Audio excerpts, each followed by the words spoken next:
All right, we are very excited to be here with a big guest here on the podcast, taking some time away from a very busy and suddenly hot baseball season from our beloved New York Mets. It's the great Adam Ottavino. Adam, how are you? I'm doing well. How are you guys doing? We're so excited. We have this crazy podcast where we spin a wheel of ideas and then we do whatever comes up on the wheel. And this week we are doing a podcast about the listeners find a big guest for us to talk to. And so it came up and the listeners went out and by way of Xander contacted you to talk with us, me and Akiva. And Yeah, yeah, sounds good. I like it. I like it. we're very excited. We're both huge Mets fans, and so we're suddenly very excited about the Mets. Yeah, well, I mean, things are going better now. So Things are pretty uh, good. we'll try to keep that going. Yeah. Yeah. And we're recording this on the day of the big Subway series, which you've been a part of both ways. Finally, the last couple of years, you're on the right side of things. So we're very excited to see what happens these next 2 days. Yeah, we need a win. So hopefully we can do that, get ourselves back to 500. We've been grinding. So, hopefully we can start to see those results here. For the non baseball fans amongst our listeners, um, the Adam is one of probably the only people ever to be born in New York and then play for the Mets and the Yankees. I don't know off the top of my head. There's probably I think 40, 50 people who play for both teams, but an actual native New Yorker playing for both teams. I don't know if you know, Adam, if you ever heard that stat, but it can't be more than one or two people. I I think there might be a handful actually. It might be more like five or six. I mean, Harrison Bader counts right now. He's been on both, Oh, true, and true. he's from Bronxville, so I'll count Hmm. him. Yeah. Yeah. Although you're from Manhattan, right? So are you from Yeah, Manhattan or born in Brooklyn? Manhattan, but grew up Hmm. in Brooklyn. So, All right. but yeah, I'm more of a city. I feel like I qualify the most. Yeah, So, that's what I was saying. As someone who used to live in Manhattan, or was born in New York City, that's what I was trying to say. You know, yeah, city counts a little more. yeah, Yeah. pretty rare, pretty rare. So growing up in this area, then that do you feel like any more pressure to play in this area? Is it easier to play in other places that you've played?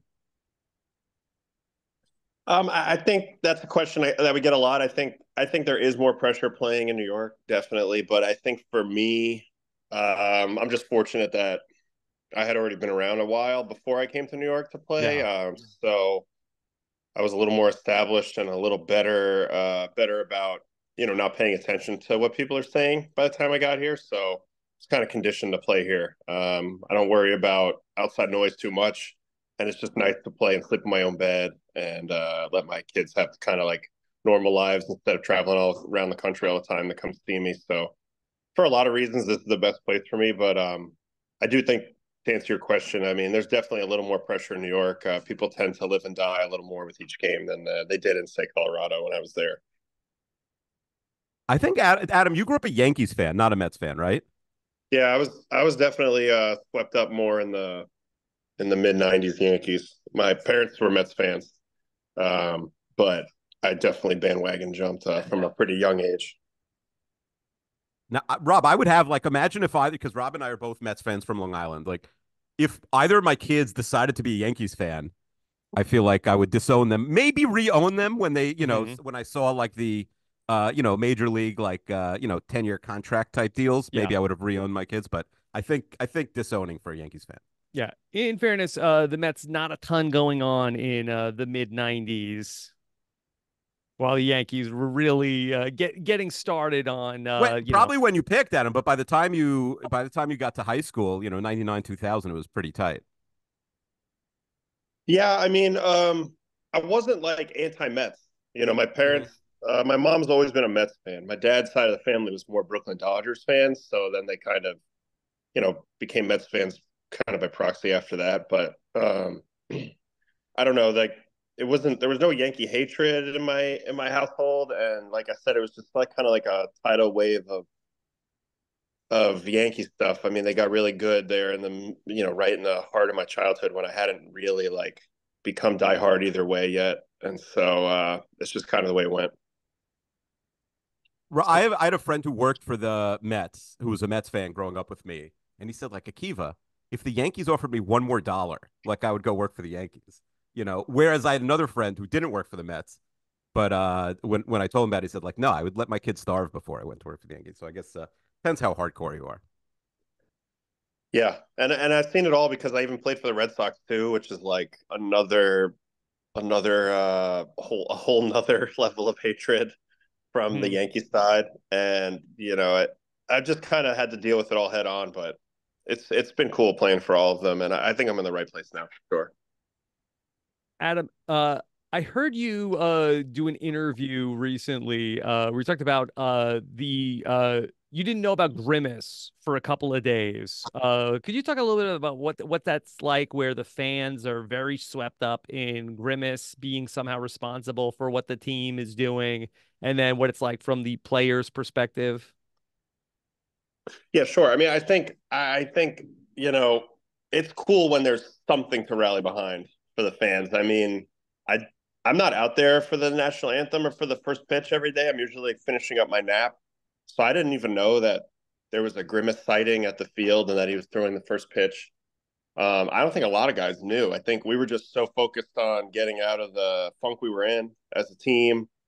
And we kind of had like a big team meeting a couple weeks back, and things started to kind of percolate from there, start getting a little momentum. So we were more focused on like kind of like what the message was in the meeting and like doing the celebration that guys are doing on the base paths now and kind of coming together as a team. And then I guess simultaneously the Grimace thing was growing on the outside. And then obviously we caught wind of all of that, but um, we didn't really realize how involved that was, with the fan base until probably a couple days into it. Yeah, Adam, I have a few listener. Oh, Rob, you had something? No, I was going to say, is that annoying? It's like, hey, we're winning, not Grimace. Well, why is he getting stolen valor? I don't think we care if it doesn't matter. We'll take it. If Grimace is part of the luck, we'll take it. I mean, we're not complaining. We know the truth. I mean, the truth is, you got to win it on the field, but we'll take any type of good luck charm we can get. Are the vibes totally different on like it's such a long season that even the best teams and have losing streaks and the worst teams, can win 4 or 5 in a row.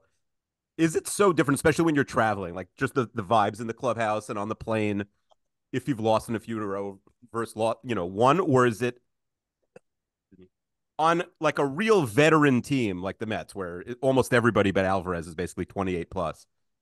It was like, all right, we don't get too high when we win or too low when we lose, or is it, or are the vibes very consistent with whether we won or lost in the last day or two?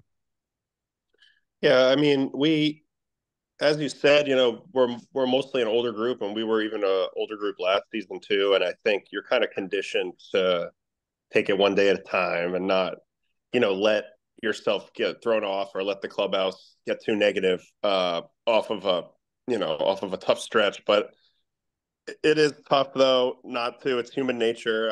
And even though the season's so long and you have time, it's tough because this year, I mean, we were about as bad as you could be in May, and there was definitely the vibes were low. And no matter what we were trying to do, nobody was yelling at each other, but the overall morale was low because nobody was playing well individually, and we weren't winning as a group. And it just felt like, how are we going to get out of this? You realize you have another 100 games to play, but we got kicked in the teeth there like 3 weeks straight.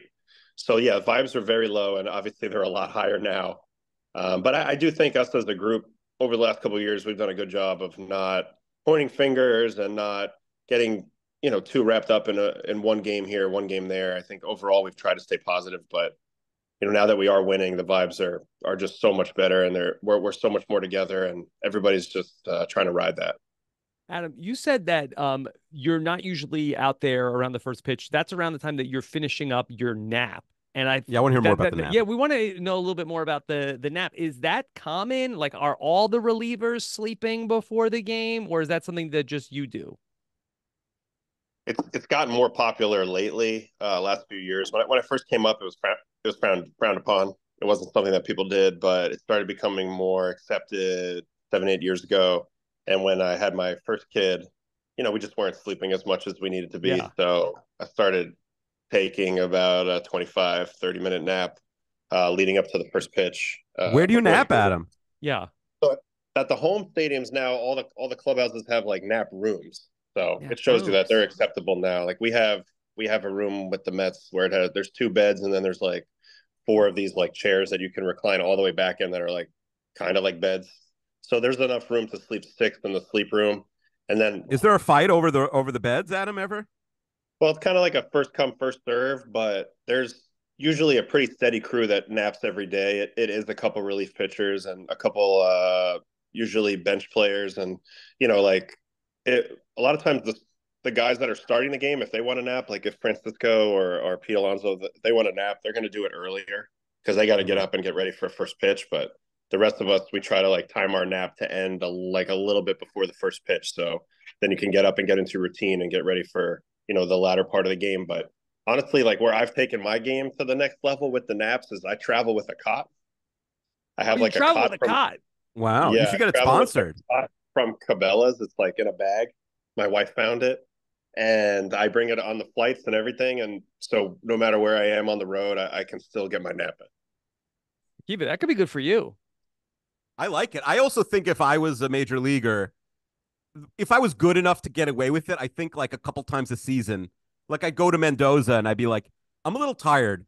I'm going to take a nap. Put me in the 3rd inning. If I was like, Pete Alonso level starter, I think you get away with it once or twice. You sleep in and miss the beginning of the game. The beginning of the game. And, like, I don't need a full day off. Maybe I if it's need a day game. If it's a day game. Yeah, you're sleeping off like a late night or something. Like, imagine it was like, instead of pulling me in the 7th, put me in the 3rd, and I'll play Especially the if rest you of the like way. caught the night before. Oh, if you're a catcher, you could get away with it. I'm thinking like, like a star first baseman or something. Mm-hmm. It's tough because the guys that are in there every day, like they're greedy. They want every at bat because the more at bats they get, the more homers they're going to hit. Akiva wants so every it's a nap. numbers game. It's true. Yeah, the money would be important, but I think the nap would be hard. I have 5 kids, Adam. I think the nap would also come in handy. Yeah, the Uh, nap has been huge. It's definitely a game changer. Mm. we had some. You're talking about your pregame routine. We have a question about your in-game routine. From Harold. He says, I'd love to know more from Adam about the dynamics of hanging in the bullpen. Do you guys feel apart from the rest of the team?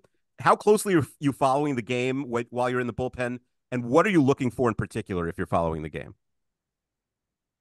Yeah, we feel like we're kind of a team within the team because we're definitely separate from the other guys when we're down there. But it's important that they acknowledge us. Like we get a little upset if they do something good, like hit a double or a homer, and they don't like look out there and give us some sort of love. Mm-hmm. So we make sure that we're involved in that way. And if you notice, like when they're like right now, they're doing all that celebration stuff when they get on base, and they make sure they do it to the dugout, and then they do it to the bullpen, and we're down there making sure that they know that we're watching. And we're a team within a team. Like I said, like we're down there, we're talking about a lot of different stuff. But as the game progresses, once it gets like 4th or 5th inning, guys are a lot more locked into the fact that they might have to go in this game. And we have these little iPads down there that are hooked up to all the video feeds from the game that's taking place, so we can kind of review all the stuff that's been happening in the game. What the guys are hitting, what they're not hitting, how our pitcher stuff looks, etc. There's a lot of data on that, so we're always kind of flipping through that iPad, trying to get mentally prepared to go in there. And then, like I said, as the game progresses, everybody gets a little quieter and starts kind of getting locked into their process for if it's them when the phone rings. This is from Benny. There have been a few times in your career where you were tapped as the closer. Is there anything in the mentality of a reliever change pitching the 8th or the 7th as opposed to the 9th? He's talking about the other day when Drew Smith had to come in because of the Edwin Diaz thing. Does that play with your brain more, or ultimately is the exact same thing for you? It's the same thing. It's only different in that the later you lose the game, the more it hurts. So losing the game in the 7th inning hurts, but it doesn't hurt as much as losing it in the 9th. So I just feel like as a guy in that role, you have to have a really short memory, and you have to understand that there's a little nuance with the ninth inning. Like you're really playing with the scoreboard in mind a lot more than the other innings. If you have a 3-run lead and somebody gets a hit, man, you don't really necessarily care about him stealing second. You got to like dial in and make good pitches to the hitters because the only way they're beating you is if they get 3 runs. The 1 run is kind of immaterial. But obviously, if you're pitching the 7th or the 8th, you don't really necessarily pitch that way. You try to maintain that 0 the whole time. I just think as a closer, sometimes you have the luxury of playing a little more to the scoreboard. Mm-hmm.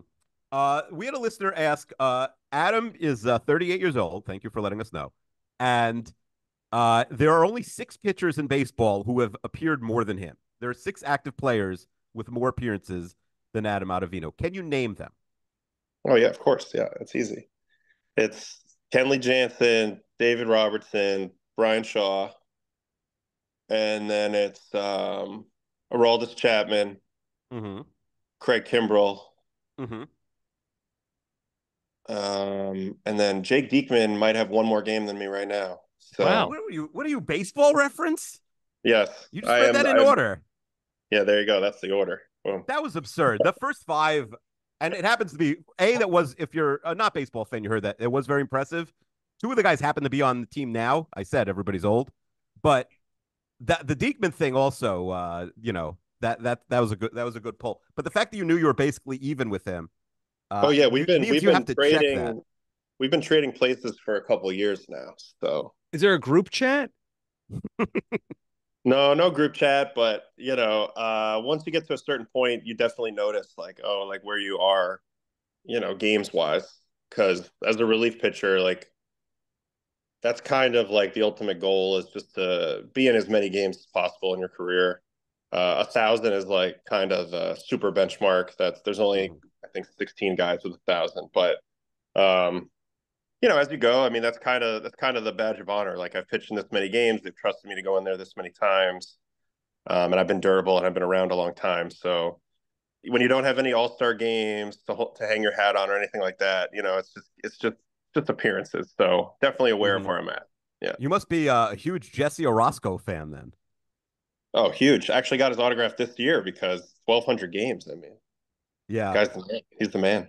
Yeah. Yeah. Although back in the day, if you were old enough, my grandfather, he would say like, 1,200 games, you had starters basically, with that. But it's a different era. That was very impressive, Rob. Yeah. I'm impressed. Adam, so I mentioned you're 38. I am older, so I'm not like age shaming you or anything like that. But sometimes now at 40, it's like a little creaky when I get out of bed and it like takes a few minutes. As you get older, like how have you changed your routine? And also like, is it you happen to be on one of the oldest teams I can ever remember, but in general, like do you have a hard time relating to like the 23, 25-year olds on the team, or and find yourself hanging out more with the Deekmans of the world? Or is it all just one team and it's not that big of a deal? No, definitely the younger guys, there's always going to be that gap a little bit, generational gap a little bit. But I remember what it was like to be one of those guys. And, the older guys were dickheads. So I'm not trying to be that way to these young guys. I accept that they grew up in a different world than I did, and try to support them and try to empower them and give them as much advice as I can if they want it. And, try to be a positive, not a negative. But, for the routine stuff, I mean, yeah, like it's a long routine anyway every day, but it's just gotten longer as you age, no doubt. Like the amount of boxes I have to check every day before I go play catch is kind of absurd, but I love doing it. I'm not bored of it yet. I want to keep going, but yeah, it's definitely a challenge. Do you know what you'd want to do next? Like after, I think you once said you wanted to pitch at least until you're 40, but let's say a few years from now you're retired. Do you have an idea what you'd want to do next? I don't know specifics, but probably something still with baseball. I mean, I've just Mm-hmm. been in this for so long. I feel like I can relate to almost every player, and I feel like I have something to offer beyond just playing. So we'll see. I mean, I'm still just trying to grind it out and win a World Series and play as long as I can. But when that day comes, I'd be surprised if I wasn't involved in baseball in some way. Um, do a lot of guys watch a lot of shows on, you're traveling so much on the airplanes. Is there a lot of people watching different shows, and are there recommendations that pass around the clubhouse of you got to watch this movie, you got to watch this show? 100%. Yeah. Well, it's just like anybody at any job, I guess. Everybody wants to talk about the latest, episode, if it's House of the Dragon right now, or if it's, a movie that came out, or it could be really anything. But guys definitely need things to binge because, most of them are alone on the road and there's a lot of flights. So for sure, that's part of the culture. Is there a go-to guy for good recommendations? That's a good question. I mean, every team's a little different. Just off the top of my mind, it's actually funny, but the Yankees bullpen coach, Mike Harkey, Hmm. he watches everything. Like I don't know how he consumes as much television as he does. So he's Maybe he's usually when I watching in the was bullpen. he was he was. I mean, oftentimes when you get to the field, he'll be on the elliptical doing some like exercise while watching a show on his iPad or something. So he knows what's up. He was the guy with the Yankees that I would always cross reference with for sure.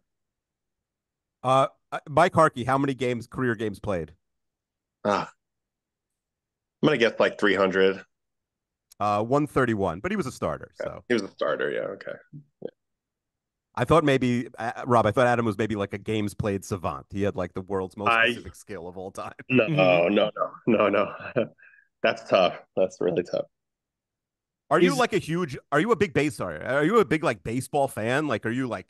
I mean, I assume you're not playing fantasy baseball, but it seems like you're somebody who really likes the game and grew Yeah. up with the game. Like, are you watching games ever when you're not playing? Yeah. I definitely watch more than most of the guys.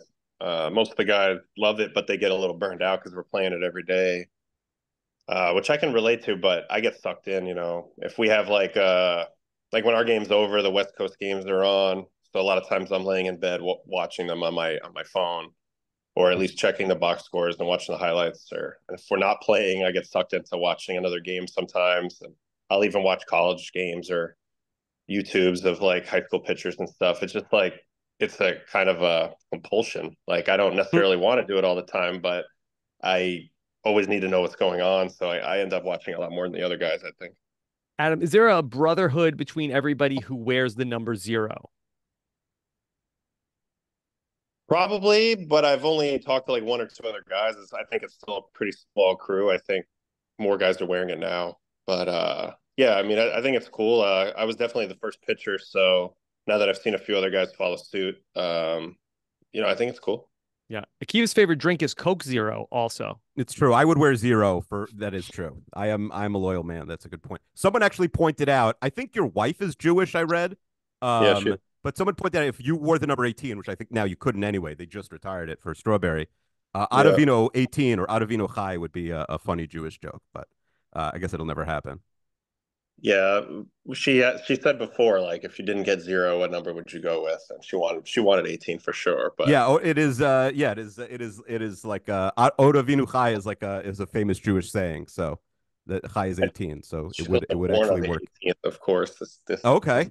But Yeah, when I was at the Yankees, Masahiro Tanaka had 18, so it wasn't going to work out. Like if they didn't let me wear zero, I was going to have to go another direction. But yeah, it was. you would We have got definitely thought about it. you would have gotten invited to a lot of synagogues, honestly, if you had Ottavino 18. And also, I think Rob Adam has played.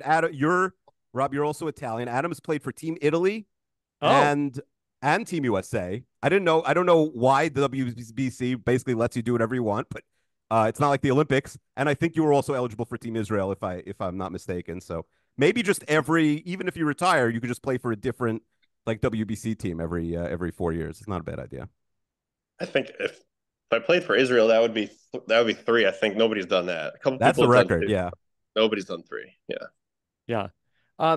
Adam, well, thank you for making some time to talk with us. That we appreciate this so much. We know you're incredibly busy and have a game coming up tonight, so we really appreciate you squeezing in some time for us. That I have one last request, if I may. That my nephew Peyton, he's a big baseball player. He loves the Mets. He just is moving up from fifth grade to middle school, and it was his moving up ceremony today. If you could just give Peyton a quick shout out, he would greatly appreciate it. Sure. Yeah, Peyton, congrats on moving up, and hope that everything keeps going good for you. And keep playing baseball. It's a great sport. It's really fun, regardless of how far you go. And appreciate you being a great fan. Adam, thank you so much. Akiva, anything else? Really appreciate. Yeah, we like to ask our all of our guests one last question, Adam. Yeah. What's living rent free in your head these days? Ooh, that's a good question. Living rent free in my head these days. I just try not to think about a lot of stuff. Yeah. Sounds like you spend most of your time thinking about baseball, So I honestly. don't get overwhelmed during the season. But right now is that my oldest daughter's going to sleepaway camp in a couple of days for the first time. So we're excited for her, but we're also stressed over the fact that she's leaving us. So that's been in my head for a few days for sure. Yeah. All right. Well, Adam, thank you for making some time. Good luck with everything tonight. And hopefully, much like Jesse Orosco, maybe you'll be on the mound when the Mets win their next World Series, okay? Yeah, that would be a dream for sure. Come full circle. Thanks so All much, right. Adam. Adam, Really thank you appreciate it. so much. Take care. Yeah, nice meeting you guys. See you. Bye.